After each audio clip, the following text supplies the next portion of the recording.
Hello and welcome to Mint Talk India. हम पढ़ रहे हैं आपके NCERT क्लास 6 मैथमेटिक्स का chapter number 1 knowing our numbers. और इस वीडियो में हम पेज नंबर 17 के 1.2 एक्सरसाइज में गिवन क्वेश्चंस को detailed explanation and answer statements के साथ सॉल्व करेंगे। The link for the other parts of this chapter is available in the description box below, or you can see the playlist of Mint Talk India channels class 6th mathematics। But आगे बढ़ने से पहले मेरे बारे में छोटा सा introduction जिसे आप स्क्रीन को पॉज करके देख सकते हैं। So let us begin. हमारे प्रीवियस वीडियो में हमने क्वेश्चन नंबर 4 तक सॉल्व कर लिया था। अब हम क्वेश्चन नंबर 5 से रीड आउट करना शुरू करेंगे। Find the difference between the greatest and the least 5 digit number that can be written using the digits 6, 2, 7, 4 and 3 each only once. इसका मतलब ये जो हमारे पास गिवन डिजिट्स हैं इनको यूज करके हमें एक ग्रेटेस्ट 5 डिजिट का नंबर बनाना है और एक लीस्ट यानी कि स्मॉलेस्ट 5 डिजिट का नंबर बनाना है, और उन दोनों नंबर्स के बीच में जो डिफरेंस होगा वही हमें फाइंड आउट करना है, वही हमारा आंसर होगा। तो सबसे पहले तो हम ग्रेटेस्ट और लीस्ट 5 डिजिट का नंबर बनाते हैं इन गिवन नंबर्स से। तो ये हम कैसे करते हैं ये हमने ऑलरेडी अपने पार्ट 2 वीडियो में डिटेल एक्सप्लेनेशन के साथ सॉल्व कर लिया था। तो सपोज हमें 5 डिजिट नंबर बनाना है। आप 5 ब्लैंक स्पेसेस पहले लिख के रेडी रखिए। अब गिवन नंबर्स को अगर हम ग्रेटेस्ट नंबर से लेकर स्मॉलेस्ट नंबर तक अरेंज करेंगे, that means arrange in the descending order, we will get the greatest number. तो 6, 2, 7, 4 और 3 इनमें से सबसे बड़ा नंबर 7 है। So write down 7 here. 7 followed by 6, उसके बाद उसका छोटा नंबर 4 आता है। 4 के बाद 3 छोटा नंबर है और सबसे छोटा नंबर 2 आता है। So this is the greatest 5 digit number. What is the number? 76,432। Same चीज को अगर हम उल्टा करके लिख देंगे, मतलब 2 सबसे पहले, followed by 3, then 4, then 6, then 7, 3 digit के बाद कॉमा लगा देते हैं, 23,467। This is the smallest 5 digit number we can make out of these given digits. Now we can find the difference between these numbers, that is bigger number of the top and the smaller number at the bottom. Now let us subtract. 2 में से 7 minus नहीं होता तो 2 को हम mentally 12 मान लेंगे। Then 12 में से 7 minus, that comes out to be 5. Then this one will be added with the 6. 6 plus 1 is 7. 7 को हम subtract करेंगे ऊपर के नंबर के साथ। ऊपर 3 है, नहीं होता तो उसे मेंटली 13 हम मान लेंगे। 13 में से 7 माइनस होता है 6। Then again this 1 will be added with 4। 4 plus 1 is 5। 5 को हमें सब्ट्रैक्ट करना है ऊपर वाले नंबर से, नहीं होता तो उसको हम 14 मानेंगे। 14 में से 5 minus, that is 9। Then again 1 plus 3 is 4। 4 को 6 में से सब्ट्रैक्ट करेंगे, होता है 2। उसके बाद 7 में से 2 माइनस बचता है 5। एक बार चेक कर लेते हैं हमारा आंसर करेक्ट आया है कि नहीं। हमें नीचे के इन दोनों नंबर्स को ऐड करना है, हमारे पास ऊपर वाला नंबर आना चाहिए। 5 plus 7 is 12, 1 carry. 6 plus 6 12, plus 1 13, 1 carry. 9 plus 1 10, 10 plus 4 14, 1 carry. 3 plus 2 is 5, 5 plus 1 is 6, 5 plus 2 is 7। So ये वही वाला नंबर है, ऊपर वाला number. So yes, our subtraction is correct.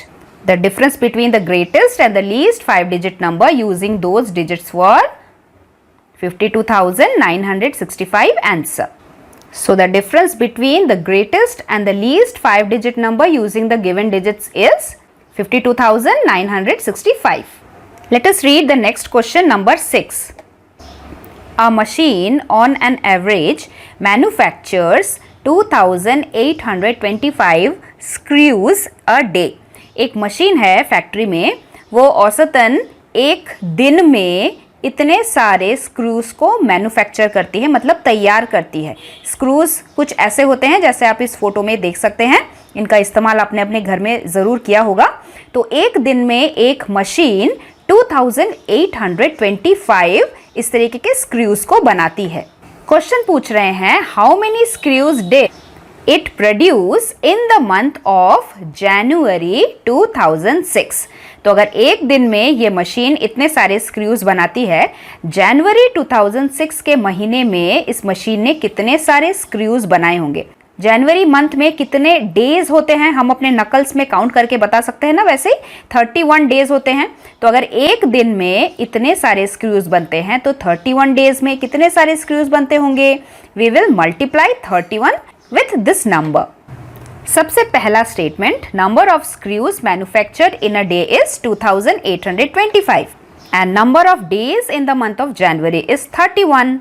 So again write the statement, if number of screws manufactured in one day is 2825, number of screws manufactured in 31 days will be 2825 multiplied by 31. 5 ones are 5, 2 ones are 2, 8 ones are 8 and 2 ones are 2. Then put a cross, then 3 5s are 15, 1 carry, 3 2s are 6 plus 1 7, 8 3s are 24, 2 carry and then 3 2s are 6, 6 plus 2 8.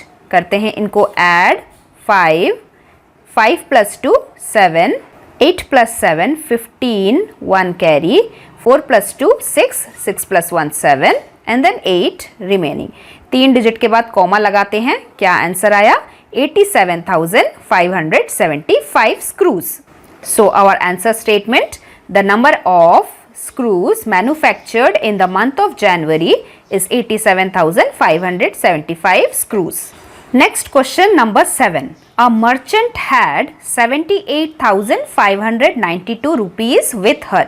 तो एक व्यापारी हैं और उनके पास 78,592 rupees मौजूद हैं.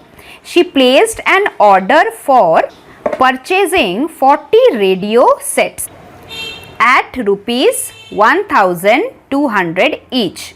तो ये मर्चेंट एक दुकान में गए और उनको इस तरीके के रेडियो सेट्स खरीदने थे। कितने रेडियो सेट्स खरीदने थे? उन्हें टोटल 40 रेडियो सेट्स खरीदने थे और इस तरीके के एक रेडियो की कीमत 1,200 रुपीज है।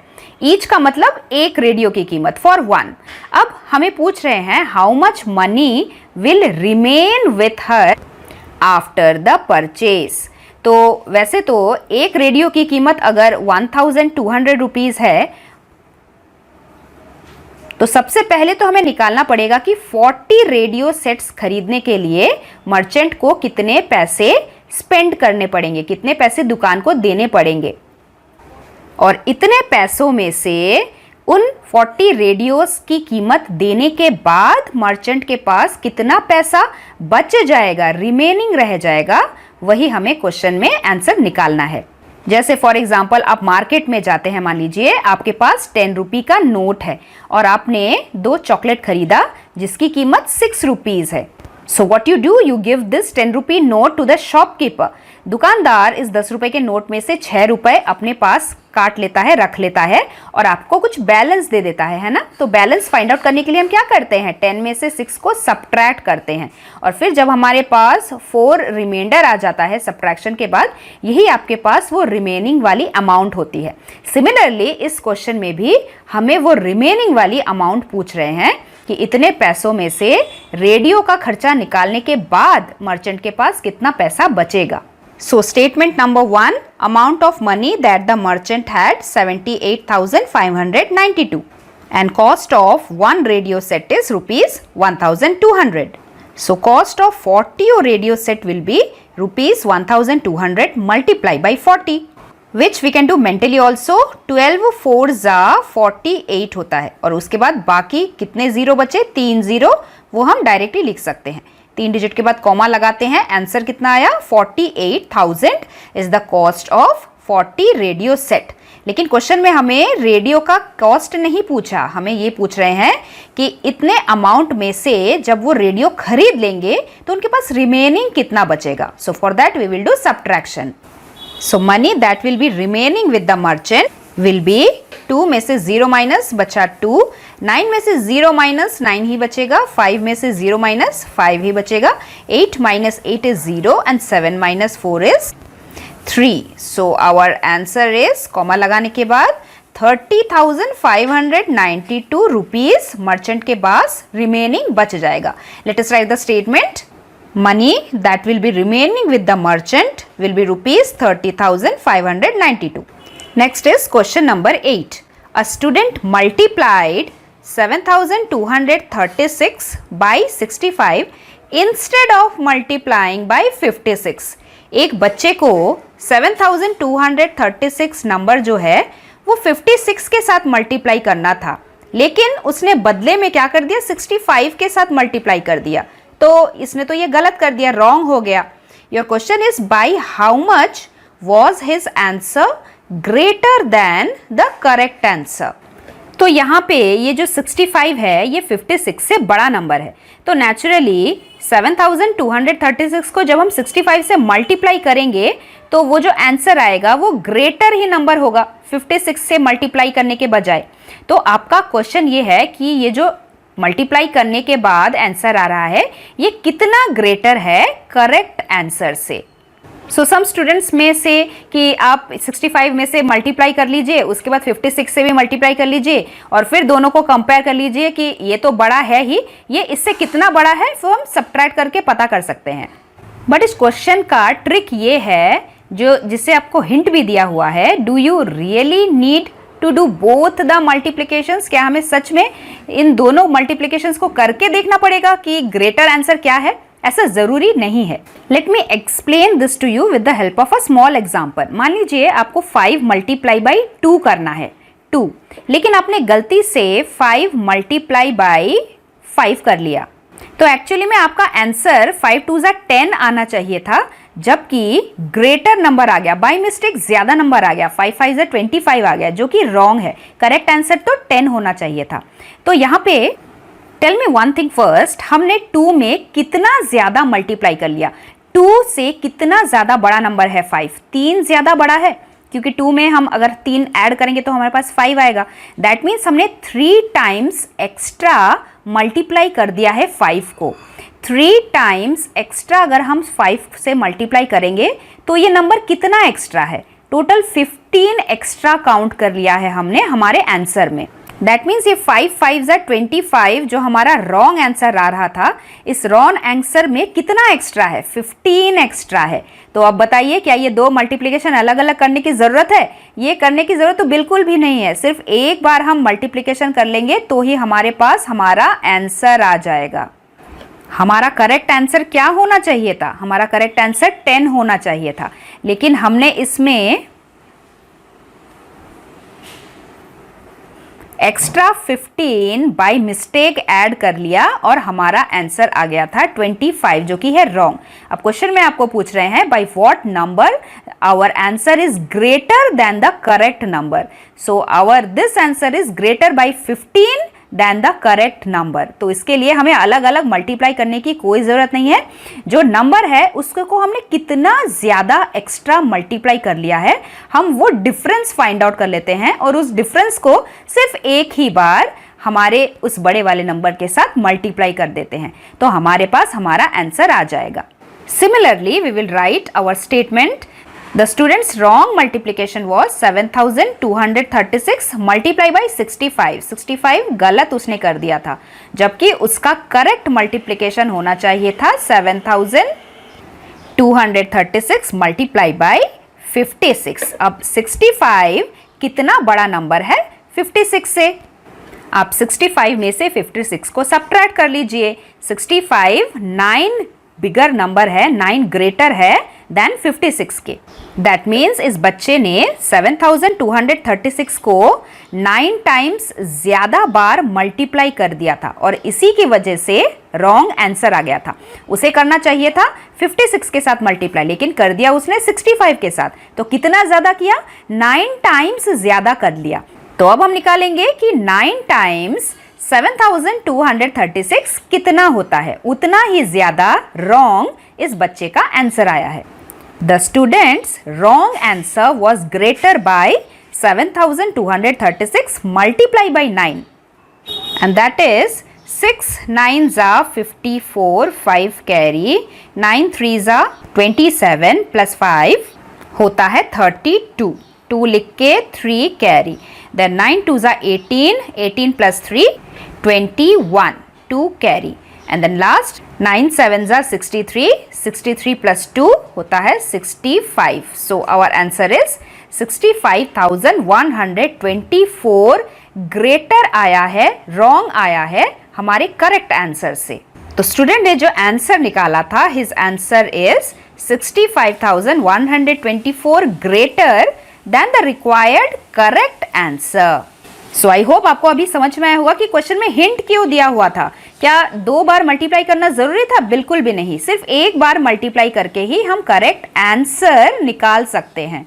एंड इफ यू थिंक कि रियली ये मेथड काम करता है या नहीं, मैंने आपके इजी अंडरस्टैंडिंग के लिए इन दोनों मल्टीप्लिकेशंस को करके दिखाया है. 7236 65 के साथ मल्टीप्लाई करने पे ये आंसर आता है और उसी नंबर को 56 के साथ मल्टीप्लाई करने पे ये आंसर आता है.